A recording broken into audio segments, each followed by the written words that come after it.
오늘 본문은 두 가지 내용이 한데 어우러진 일종의 사파 형식의 메시지로서 예수께서 여러 번 말씀하신 내용들입니다. 특히 누가복음은 본문과 거의 동일한 형태를 이루고 있으며 마태복음은 산상수훈의 근간으로 본문과 연결되고 있습니다. 본문에서 강조하고 있는 것은 예수님이 가르침에 접한 자의 책임성입니다. 즉, 빛을 받은 자는 그 빛을 타인에게도 전해야 한다는 것입니다. 4장 21에서 22절입니다. 또 그들에게 이르시되 사람이 등불을 가져오는 것은 말 아래나 평상 아래나 두려함이나 등경 위에 두려함이 아니냐. 드러내려 하지 않고는 숨긴 것이 없고 나타내려 하지 않고는 감추인 것이 없느니라. 사람들은 밤이 되면 등잔에 등불을 켜서 가져옵니다. 그리고 나서 사방이 잘 보이는 등경 위에 등잔을 올려놓아 온 방이 환하게 합니다.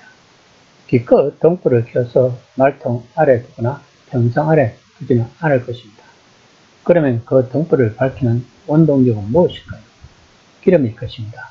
만약에 기름이 떨어지면 더 이상 등불은 불을 밝히지 못할 것입니다. 그러면 그 기름은 무엇일까요? 바로 말씀일 것입니다.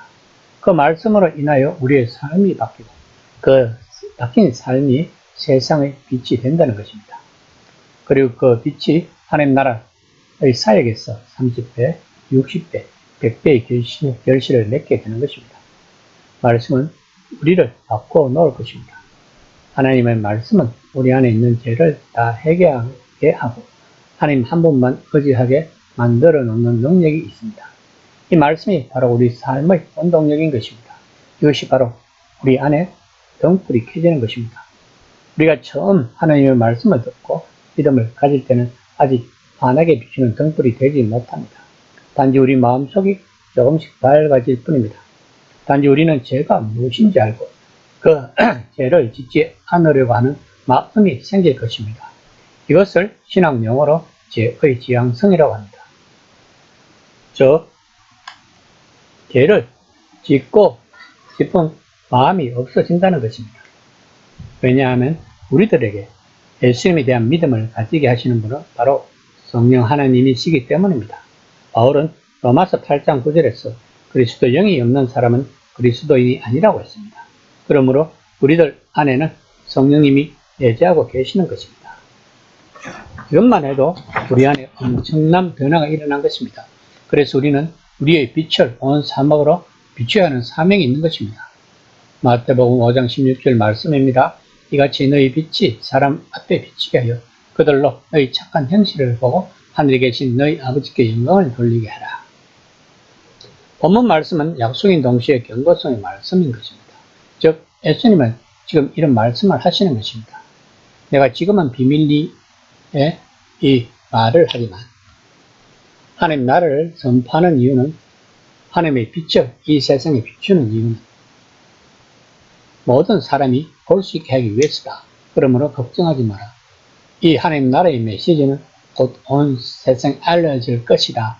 라는 약속과 지금 똑똑히 들으라. 너희가 알아야 하기 때문이다. 라는 경고인 것입니다. 그리고 예수님은 알쏭달쏭한 말씀을 하십니다. 4장 23에서 25절입니다.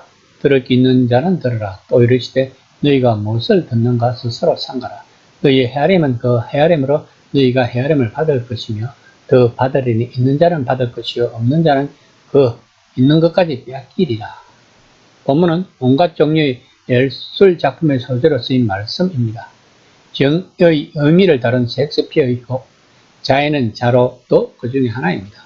본문에서 예수님은 추종자들에게 자신의 가르침에 주의를 기울이는 수준에 따라 하나님 나라에서 얻는 혜택의 수준이 결정된다고 말씀하시는 것 같습니다.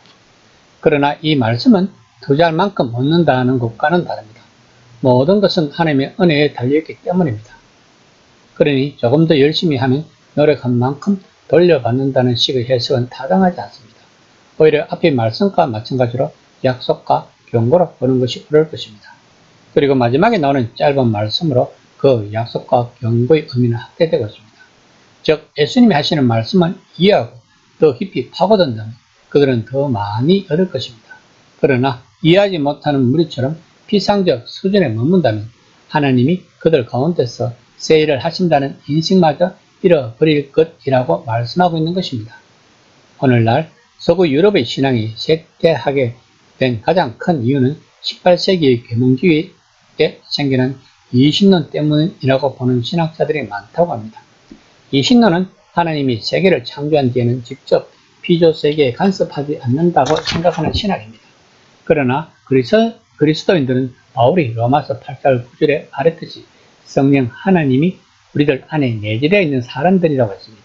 즉 우리가 하나님은 우리 안에 내재하고 있다고 믿는다면 하나님은 우리들 삶에 관여를 하신다는 믿음이 생기고 그 믿음대로 삶을 살아갈 수 있고 하나님은 우리들의 길을 인도해 주신다는 것입니다. 이것이 그리스도인의 믿음이고 신앙인 것입니다. 그러나 이 신론에 심취한다면 더 이상 하나님은 그냥 성경 안에 존재하는 관념적인 하나님으로 인정하는 것이 되는 것입니다. 즉 그 하나님은 우리들의 삶을 인도하고 간섭하시지 않는다는 것입니다. 그렇다면 우리들은 죄에 대한 지향성도 없어지는 것입니다. 그 죄는 단지 각자의 도덕성으로 지켜야 하는 것입니다. 그러므로 오늘날 서구 사회가 신앙을 잃어가고 있고 사회는 각종 범죄와 폭력으로 물들고 있는 이유일 것입니다. 그런데 그리스도인들이 각자의 마음 안에는 하나님이 내재하고 있다고 믿는다면 진짜 이 세상의 빛이 될 것입니다. 그것이 또한 우리들의 사명일 것입니다. 그러므로 가장 중요한 것은 내 안에 그리스도의 영이 있다는 것을 믿느냐는 것입니다. 그것이 등불을 밝혀주는 기름이기 때문입니다. 이 시간 나는 내 안에 기름이 충만한지를 한번 생각해보는 시간이 되었으면 합니다.